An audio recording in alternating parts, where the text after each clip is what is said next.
Welcome to Food News. I'm Juliet Litman. And I'm Devon Jacoby. We are not putting 30 minutes on the clock. Controversial, but please give us a call at 850-STEW-136. Jacoby, did you remember the number? Yes, I did. I did too. I was like quizzing myself on it in the time between recordings. I was like, do I know the new Food News number? And I do. It's 850-STEW-136. Okay. Let's get started into today's stories. I also just want everyone to know Jacoby just got back from a different country. He went to Canada. I'm an international traveler. It feels like more important to say you went to a different country than to Toronto, which I've actually never been to and really want to go to. I heard they have a great food scene. Loved it. I really want to go. I've heard it's awesome. Yeah, Loved it. Love to go. All right, let's get started with a story from the New York Times. The headline is, Sushi is bigger than ever in America. There's one main reason. It's written by Julia Moskin. I thought this was a really good article. And here is the TLDR, although you should just, go to NewYorkTimes.com. Yeah, I'm saying to everyone else, The TLDR is, after COVID, people are eating more sushi because they got accustomed to ordering it in and buying it at their local grocery store. And I have evidence this is true. My mom is not a sushi eater, but she got really into grocery store sushi during COVID. So this really rang true for me. And I have a lot to say about sushi and the sushi experience. So you do. That's why I moved to number one on the rundown. Well, then go ahead. Cook. What did you think of the article? Or not cook. I guess you don't cook sushi. So sometimes cooked fish and sushi. What did you think before I hog the conversation? No, I want you to cook. But I will say, I'll get my thing in quick and then you can go. I think that sushi to me makes my stomach feel good. Oh, interesting. It's like if I have a burger or a pizza slice or a chicken sandwich, sometimes it's like there's an opportunity for my stomach to not feel good. Sure. Sushi makes my stomach feel good. You go. So there's just such a wide experience of sushi. It's sort of like similar to other foods that are imported into the U.S. and become part of the fabric of like food culture here. Like grocery store sushi is not the same as sugarfish sushi. They all have a place, but it's sort of like it's similar to mac and cheese. Like, how do you like your mac and cheese? How do you like your sushi? Do you like it with like specific directions and specific sauces from sugarfish? Do you like a place that you go and you can sit for like a long time? Like, I understand sushi is more popular than ever, but it's just sort of like saying like a way of eating is more popular than ever than like a specific food. You know what I mean? Because there's just so much variance in the experience. And like, I love a really fancy sushi experience, fancy Japanese food. There's a reason why the best chefs on Top Chef, like all have Japanese training. It's like excellent food with precision and like subtle flavors. But there's just, it's very, very wide. And there's like an Americanization of sushi too, which is like, the fake crab stick that you get in your grocery store California roll versus real crab. So I don't know. I thought this was like just a really interesting article if you do like sushi or you like care about like food trends in general. But to me, and this is why you should read, is that it is more nuanced than just sushi is more popular. They did say, she mentioned bowling alleys and stadiums and U.S. Army commissaries and amusement parks. I'm not getting sushi from a bowling alley or an amusement park. And school lunch cafeterias. That makes a little sense to me, though. Really? It seems expensive. It's an accessible food, though. You're looking for like wide acceptance. I have noticed that children across America like just eat seaweed. Like Trader Joe's sells seaweed as a snack. Oh, hell yeah. It seems to be really popular. I don't like seaweed very, very much. I prefer maki rolls with the rice on the outside to like mask the taste of biting into the seaweed. Really? Yeah. And I also like love sugarfish because it's not that much seaweed in the sugarfish standard order. Trust me. I love, love, love sugarfish. Do you follow the instructions? Of course. I do not. Oh, well, I don't like to order it in. I'm like, it's better there when they do it for you right away. That's the other thing about sushi. Yeah. It is great to order in, but if you're going to order in sushi, I think you should get cooked fish, like a shrimp tempura or something else. It's like. I also feel like every restaurant should have an item on the menu called Trust Me. It's true. Every time I sit down at Sugarfish, I'm like, I'll get to Trust Me. Great invention from Sugarfish. Yeah. You should go to McDonald's and be like, I'll get to Trust Me.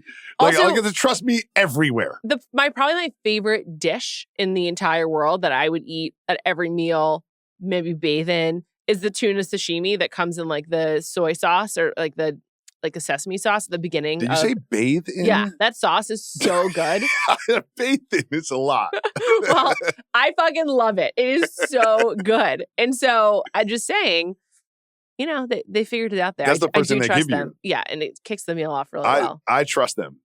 I do too. Sugarfish is awesome. Always plays. Sushi is great. And this is, also to your point, it feels good in your tummy. I think you're commenting also it's like a healthful, nutritious snack. Yes. A lot of vitamins and good. Nutrition from fish.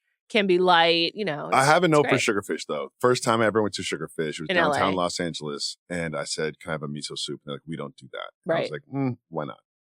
Because they don't do it. I was like, I would like that. You're supposed I'm a soup guy. Trust Jacoby them. on soup. One open on the Upper West Side. I do huge. trust them. I once went randomly to the bar to sit at, or like the counter at Sugarfish, the one in the West Village or Soho, I guess. And when Callie Curry was living in New York, I never saw her. But we randomly ran into each other at Sugarfish. It was so crazy and shocking. I'll never forget it. Okay, let's move on. If you want to hear more about and from Callie, listen to Bachelor Party. All right. This is a follow-up. It's about Red Lobster. And remember the endless shrimp that really did them in? Took them down.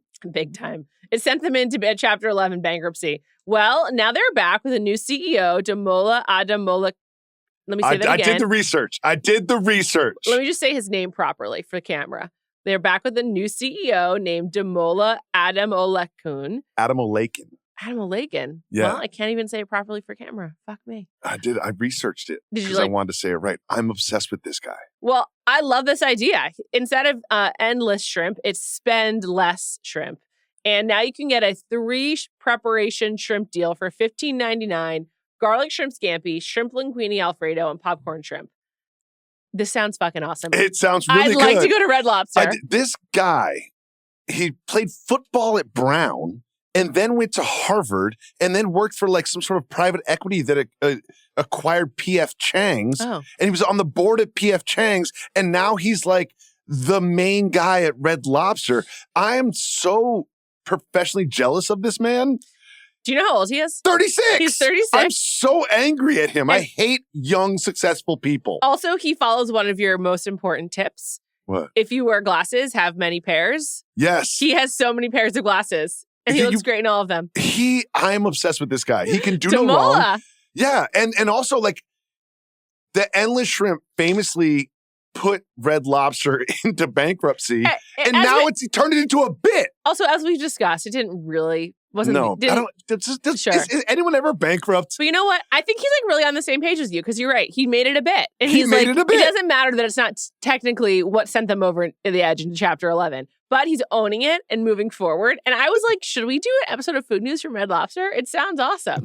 First of all, I'm a big Red Lobster guy. I know you are. It's how we started talking about it. I feel like you went with your family and sort of brought it into the pod. And I'll say this, just like saying, ask for your pizza well done. Every time you go to Red Lobster, ask for extra biscuits to go. Okay. They'll give them to you for free and you can heat them up when you get home. And it's amazing. But I think that this guy and this whole bit is working for me because there's a commercial. It's like a 30-second spot. Sure. And they say, it sounds like endless, but it's spendless. They really leaned into it. Spend less. Yeah.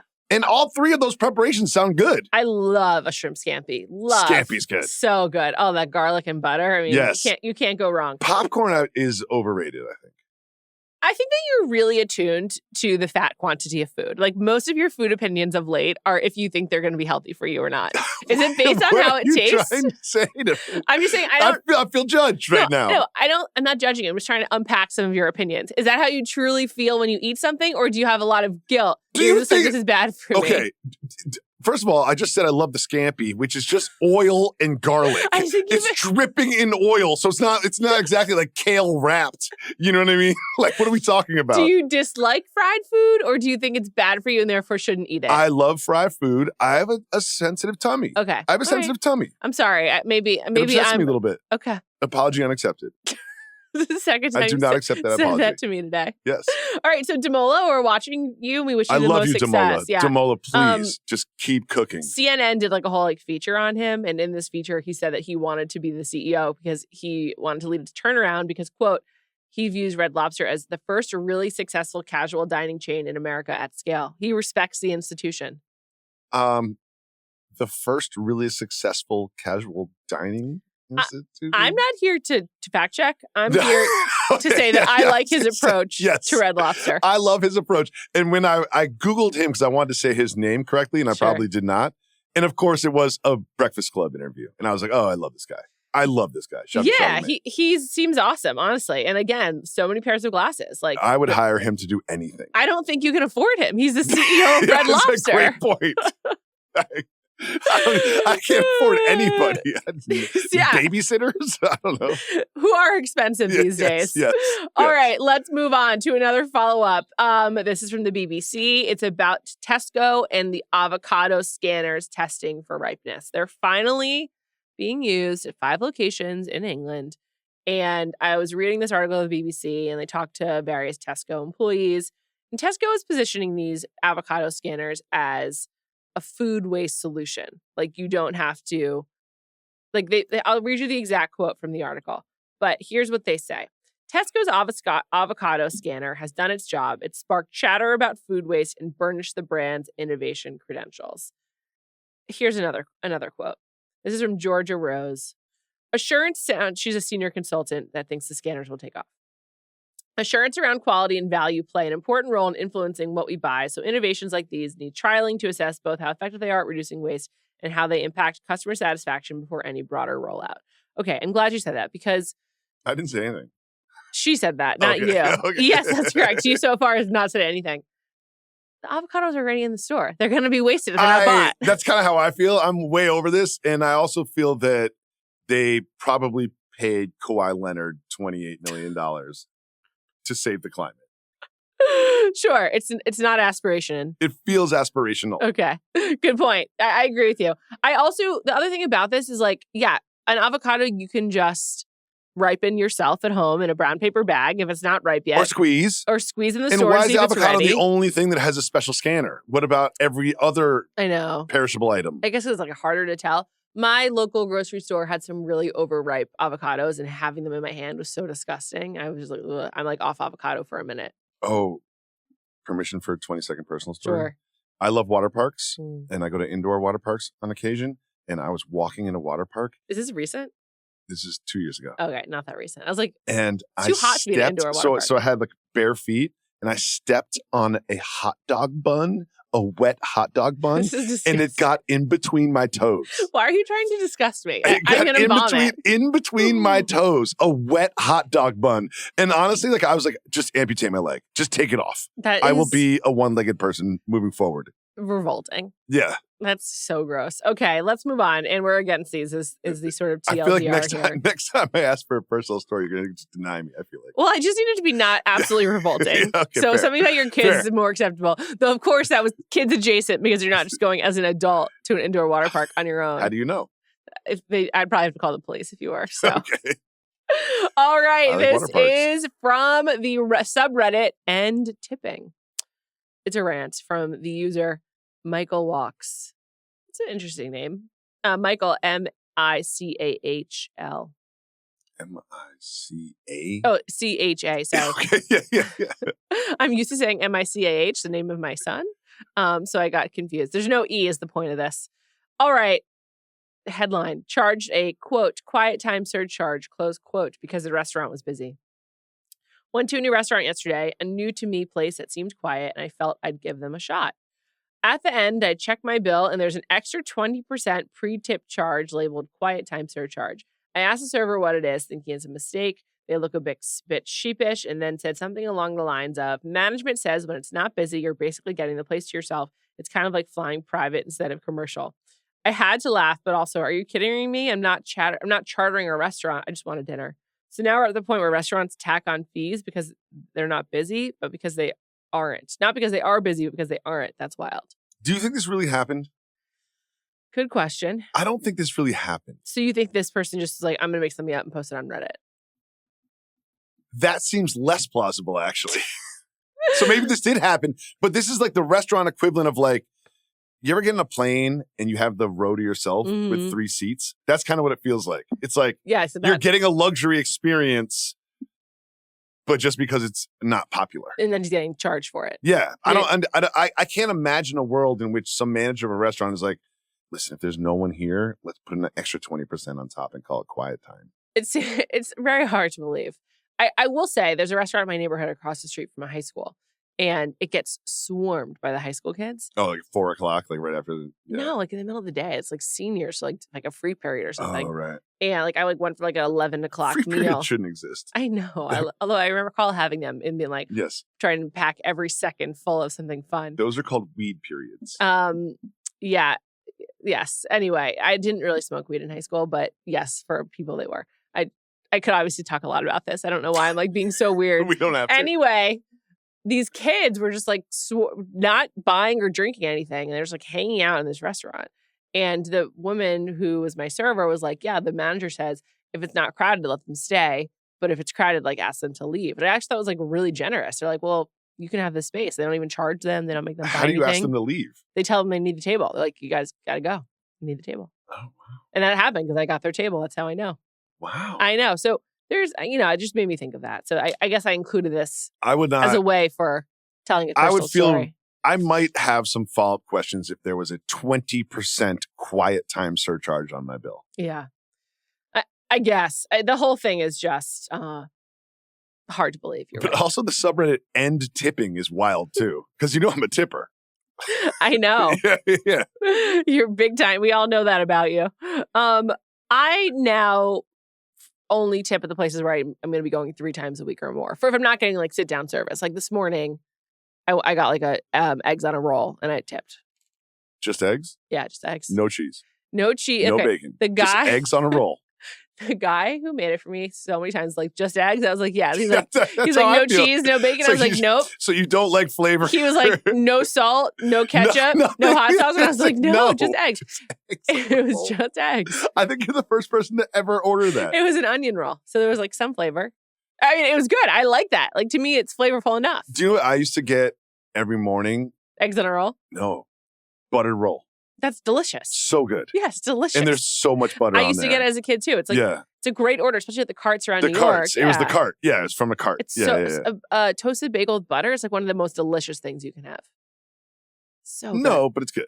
Okay, fair enough. Let's move on to another story that is very important for one specific fact that came with it. This is from the New York Post, and the question is, pocket packing trend have customers taken advantage of freebies? And they ask a lot of people about, like people There's who hoard. An anonymous person in Maryland. Sure. Someone in California, and Victor. Jacoby, why is Victor significant? Victor is the manager at the original Dunkin' Donuts in Quincy, Massachusetts. The original Dunkin' Donuts. The original Dunkin' Donuts. It's huge. He's part of history. He is history. Yeah. He makes history every day. But the idea that they really, this is the Trojan horse of food news stories. Yeah, absolutely. It's like, I don't care about people stealing ketchup or sugar. It's like, are people taking too many packs of sugar, like creamer, ketchup, whatever? But the original Dunkin' Donuts. The original Dunkin' Donuts. Yeah. I never really thought about the original Dunkin' Donuts. I just thought it was like spawned from like Matt Damon and Ben Affleck. Right, just like came from their minds. Yeah, exactly. It was born when Good Will Hunting came out. Yeah. In fact, it started in 1948 at 543 Southern Artery in Quincy, Massachusetts. Have you ever dunked a donut in coffee? No, never. I have. You have? Yeah, because one time I was there and I was like, wait a second, let me dunk a donut in coffee. That is crazy. How was it? Fantastic. Okay, awesome. But that's great to hear. Anyway, I don't know. Just be respectful of your local institutions. Tip if you go often. Don't take too much ketchup if you're there all the time. The idea that there's a story about people taking too much sugar packets is just like, what are we talking about? Yeah, I know.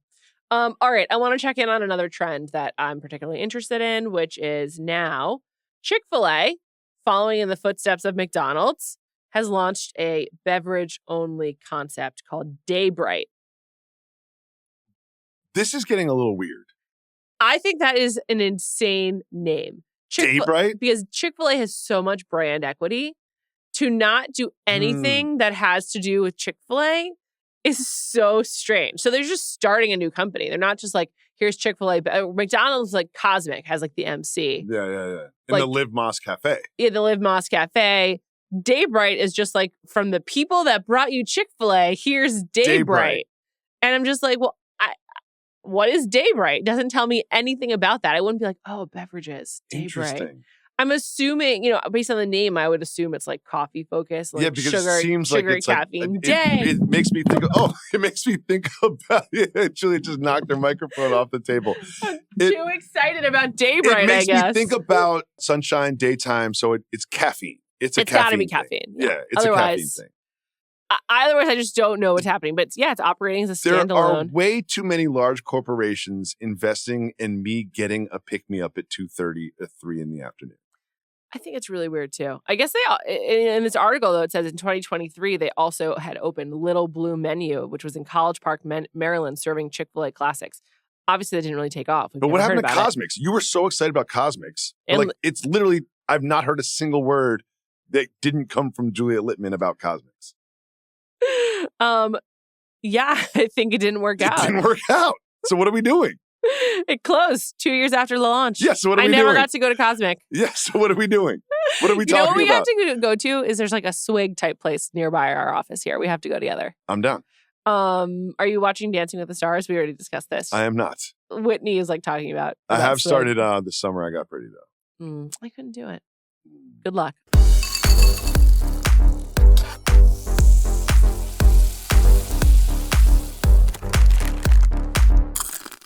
All right, should we get into today's taste test?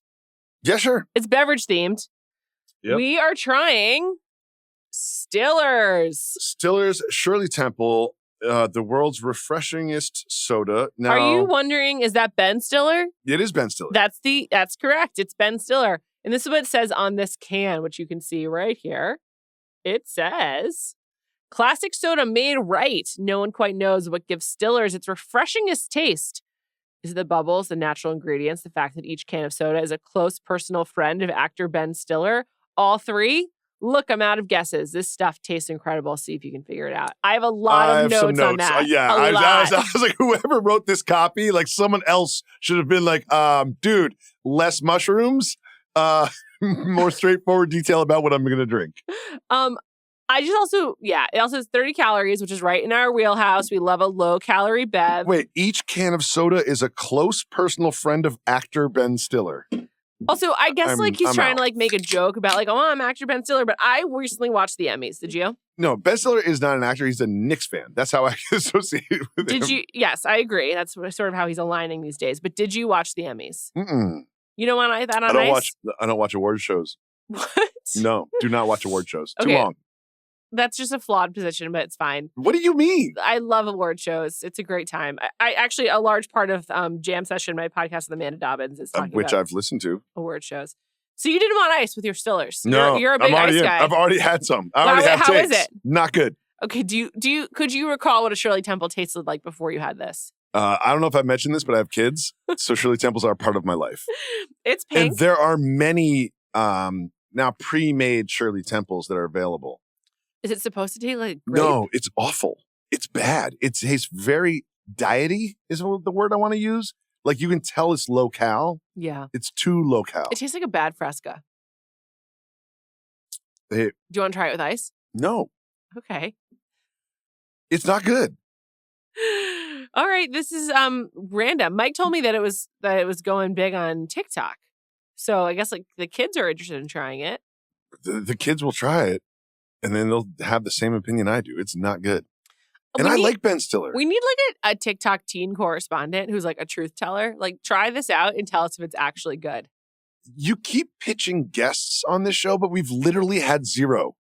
We've never had a single guest. I don't want to guess. Are you trying to get rid of me? No, I don't want to guess. Last week you were the host, and now you're just trying to replace me. It's fine. As timekeeper, I was like, oh, it's been 20 minutes of news. Great we need job to move keeping on. the time. We're what if we had a teen send us a video of no, don't try this trend, or yes, try this one. I'm just saying we're old. You are spitballing. Yes, I am. All right, let's get into personal food news. Mine is kind of brief. It's just again, 2 topics of conversation I wanted to bring to you.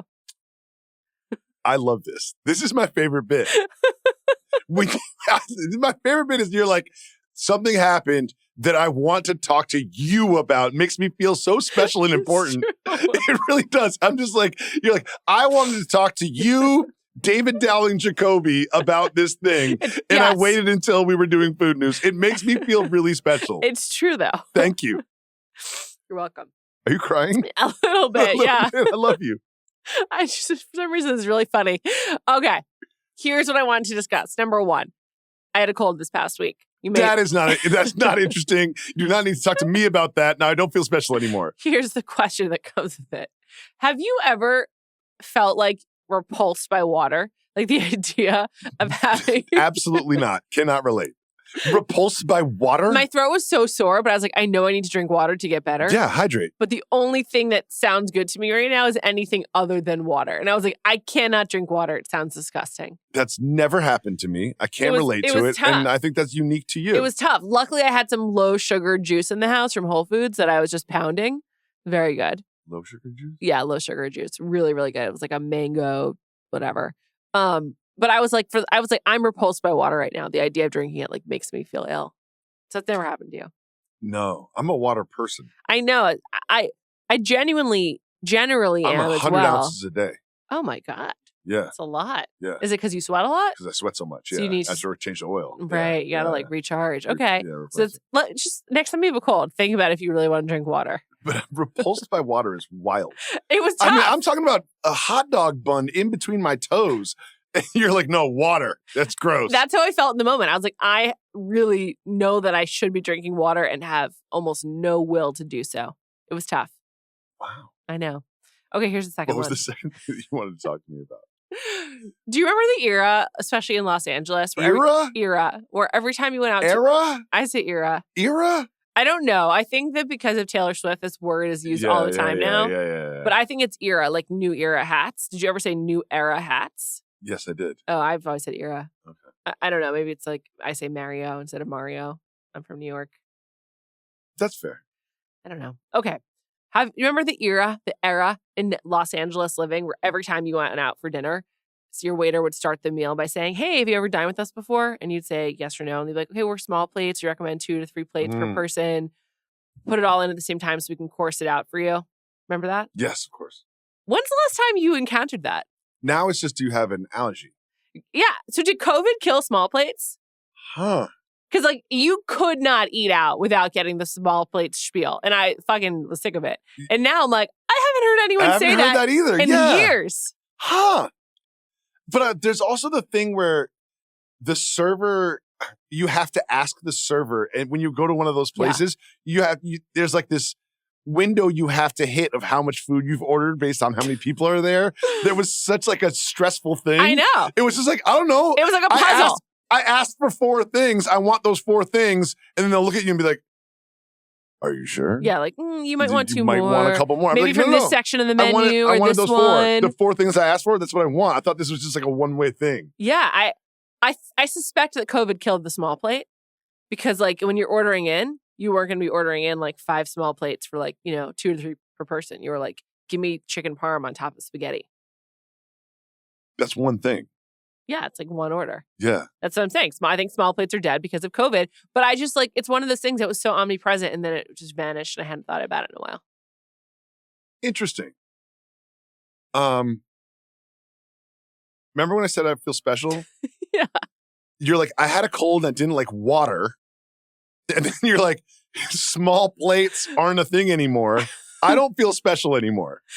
I take our podcast seriously, and I was like, these are interesting topics to me. I'm going to take our podcast very seriously them for too. Food News. Yeah. So you're saying my topics are bad. I didn't say it. Okay, let's move on to your turn. Okay. You went to Toronto. Well, now I went to Toronto. You got to up your energy. So I went to Toronto. And there's something happened that I really wanted to talk to you specifically about. Screw you. Just tell us about your trip. All right. So I was walking down the street and there's a line outside of a restaurant. And whenever there's a line outside, I'm like, all right, I want to be involved. No, Lines? you do not. Like, no, you're like, there's a line. You're like, no, thank you. No, of course. No. I'll tell the story. Okay. Lines. You ever go to a place where there's just like a 2-block line, and if you ever ask somebody like, what are you guys waiting for? Yeah, you just kind of like, you're like, if this is so good, it's a Shakespeare in the Park. Usually it's something weird. I was jogging. The Shakespeare in the Park line was like a half a mile. There's something that I saw recently. I was like, why is everyone waiting on this line? When people wait online, it makes me be like, if it's so good to wait It's usually like a Japanese dessert or like a Japanese beverage. Yes, or pancakes. Yeah. Fluffy pancakes. Something like that, yeah. This was a line for hot pot. And I have never had the experience where it's kind of like a grocery store where the mist shoots down in the produce section. I've never done it, yeah. You get basically like a pot, and you get to pick the proteins, the vegetables, you put it all in the pot, and then you pick the broth. And it was so good. Interesting. Juliet. You go there, they have chicken, multiple types of shrimp, multiple fish, beef, everything. And I was just like intimidated by it, kind of. It was scary. What was your order? I did beef because I wanted to keep it like straight. I did it was shaved beef. Okay. And I did spinach noodles because I was trying to be healthy, because now you've given me a complex about not eating fried foods. And I did bok choy, lettuce, corn, bean sprouts. And then I picked, when I went to the broth section, they have a sign with the different broths, 1 through 10. That's too many. And I asked the lady, because it was a lot. And I was like, do I want number 1 or do I want number 10? What's the ordering? Is it like spiciness? Is it like... There's spiciness, there's miso, there's clear, there's like chicken. It's like there's 10 different options. This is too many options. It was a lot. This it was is a lot. the opposite of small plates. But I said to her, I was like, do I want number 1 or number 10? Because number 1 is obviously like the go-to. And she goes, I like number 10. And it was called Army Stew, which made me feel like a man. I had Army Stew. Yeah. Interesting. Okay. Yeah. So how was it? Fantastic. Wow. Did you have any regrets about the items you put in? I did. Like what? My biggest regret was I like to be punctual. And I didn't give myself enough time to eat. Oh, so I only ate half of it. Oh, so it had nothing to do with the items you put in. Well, lettuce and soup is something that you've never had before, and there's a reason. Why did you put that in? Oh, it looked good. Was it kale? No, it was just lettuce. It was like romaine. Sometimes. It was like romaine in the soup. Super weird. Yeah, that's super weird. It was not. I do regret that. Are there any non-soup options here? No. So why do they even fucking have lettuce? Everything. Yeah, it's all soup. Weird. And also, another regret I had. I noticed that a lot of people there had their bibs on, but I didn't see the like bib. A lobster bib? Yes, but I didn't see bib distribution anywhere. I looked around. I was like, where does everyone get these bibs? Oh, interesting. And I was wearing a t-shirt and it all got soupy. Oh, like your baby? What do you mean? She have some food dripping down? Yes. Like that. Julia Childs is what we call her. Yeah. Food related. All right. Well, it sounds like, what was it called, this place? Ooh, I knew you were going to ask me that question. Okay, this is insane. Yes. You sent us so many pictures and videos of your hot pot, and you have no idea what it was called? Okay, it's on Yonge Street. Get your phone out. We'll get the address from it. It's on Yonge Street. Yeah, we can look at the metadata of the pictures. It's like, I want to call it Hunan Restaurant, but I think Hunan Restaurant might be the defunct restaurant next to this place. You are wild. You're like if you Google Hunan Restaurant Yonge Street, it's like YONGE Toronto, like the philosopher, not like Young. Yeah, I'm looking. But Hunan Restaurant is how you get there. Super hot pot. Super hot pot. There you go. 476 Yonge Street. SOUPER. This is wild to not know the name after this long exegesis on your soup. Did you say exegesis? I did. What is that? I'll give you the precise definition. I've never heard the term exegesis before. Critical explanation or interpretation of a text, especially of scripture. Well, I wanted to talk to you specifically about that. It was. You want to talk to me about a place that you didn't know the name of? Yeah, Hunan Restaurant. Hunan Restaurant adjacent. All right, let's get into our listener food news that came to us from our new number, 850-STEW-136.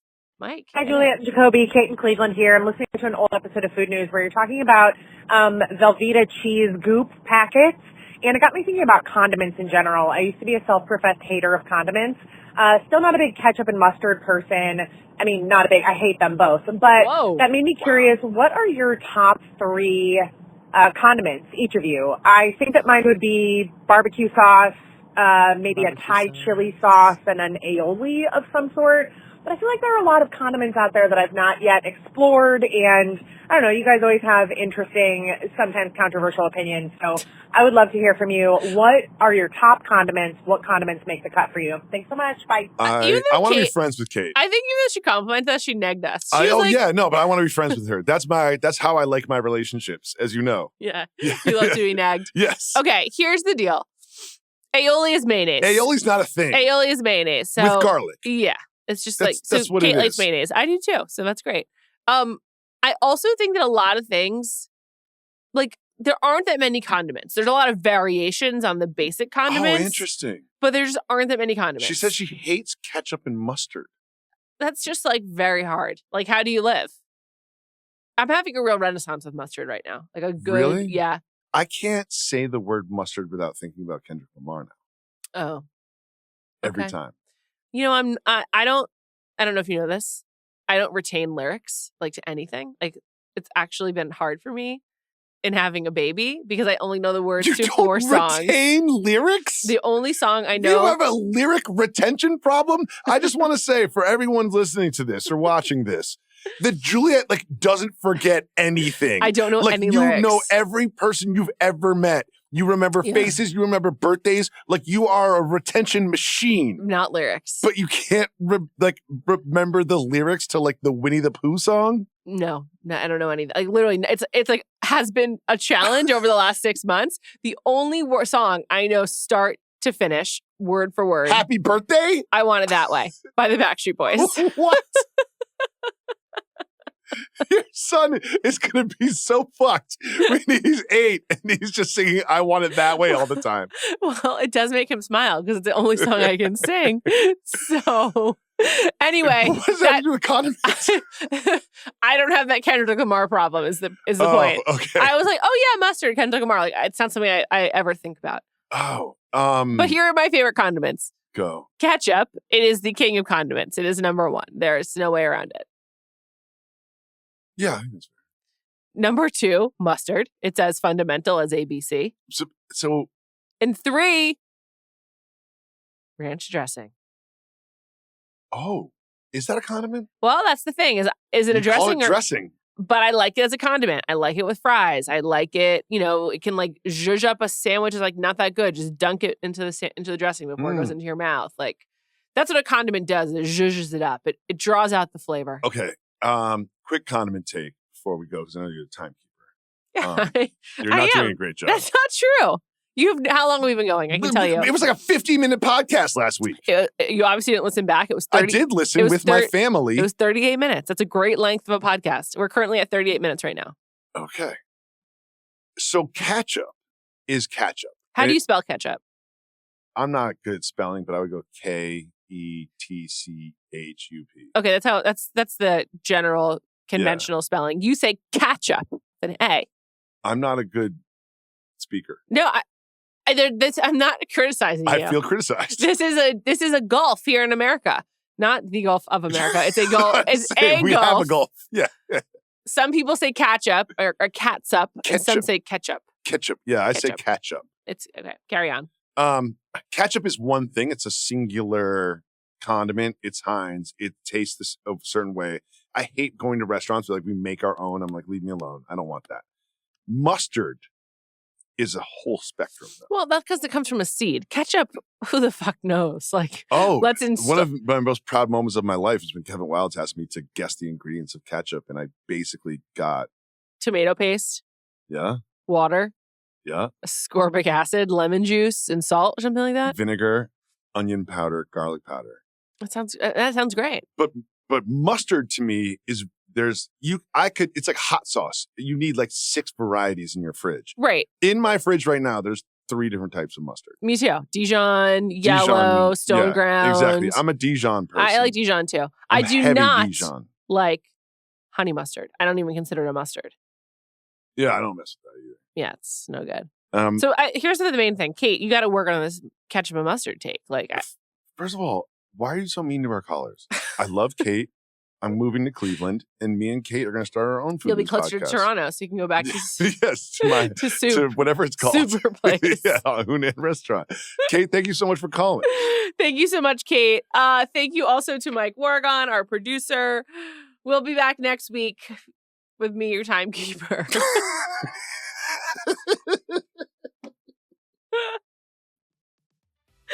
Have a great week, With everybody. me, your timekeeper. To Meg. Have a great week.